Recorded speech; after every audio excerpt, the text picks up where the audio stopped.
இந்த ஊர்ல பணத்துக்கு பதிலா எல்லாமே கிஸ் தான், எது வாங்கினாலும் கிஸ் தான் அக்கௌண்ட். இப்படின்னா இருக்கிறப்ப இந்த ஊருக்கு புதுசா ஒரு பொண்ணு வரா. அவ அங்க ஒரு ஸ்நாக்ஸ வாங்கினதும் அந்த பையன் சொல்றான் இதுக்கு 3 கிஸ் தரணும்னு. ஒரு செகண்ட் இந்த பொண்ணு யோசிச்சுட்டு இவ்வளவு அந்த கிஸ்ஸ கொடுத்துறா. இங்க ஒரு கப்பல் புதுசா வீடு வாங்கலான்னு வந்திருக்காங்க. அந்த வீட்ல இருக்கிற விண்டோல இருந்து எல்லாமே இவங்களுக்கு பிடிச்சிருக்கு. நாங்க இந்த வீட்டை வாங்கிக்கிறோம்னு சொல்றப்ப இந்த வீட்டை வாங்கணும்னா 2000 கிஸ் ஆகும்னு சொல்றாங்க. உங்களுக்கு வேணும்னா இஎம்ஐ ஆப்ஷனும் இருக்குன்னு சொல்றாங்க. இவங்களும் பரவாயில்ல நாங்க இன்னைக்கே ஃபுல் பேமெண்ட் பண்ணிடுவோம்னு அந்த 2000 கிஸ்ஸ கொடுக்க ஆரம்பிக்கிறாங்க. அந்த 2000 கிஸ்ஸ கொடுத்து அந்த வீட்டையும் வாங்கிடுறாங்க. இந்த ஊர்ல ரோட்ல பிச்சை எடுக்கிறவனுக்கு கூட கிஸ்ல தான் பே பண்றாங்க.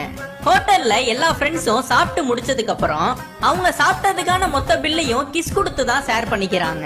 இவங்க எல்லாரையும் ஒழுங்கா பராமரிச்சதுக்கான அந்த வெயிட்டருக்கு டிப்ஸ் கூட ஸ்பெஷல் கிஸ்ல தான் தராங்க. அதே மாதிரி ரோட் ஷாப்ல அவங்க ஸ்நாக்ஸ் வாங்கினதுக்கான கிஸ் கொடுக்கும் போது இவர் மீதி பேலன்ஸ் இருக்கிறனால சேஞ்சஸ் கிஸ்ஸ கொடுத்துட்டு இருக்காரு. அப்ப அங்க ஒருத்தவன் இதை திருடிட்டு ஓடிடுறான். திருடேன்னு இவங்க 2 பேரும் கத்துறப்ப அங்க ஒரு போலீஸ் வந்து இவனை புடிச்சிடுறாரு. அவன்கிட்ட துப்பாக்கியை காட்டி அந்த கிஸ்ஸையும் வாங்கிடுறாரு. பந்தயத்துக்கு நாங்க வரலாமா?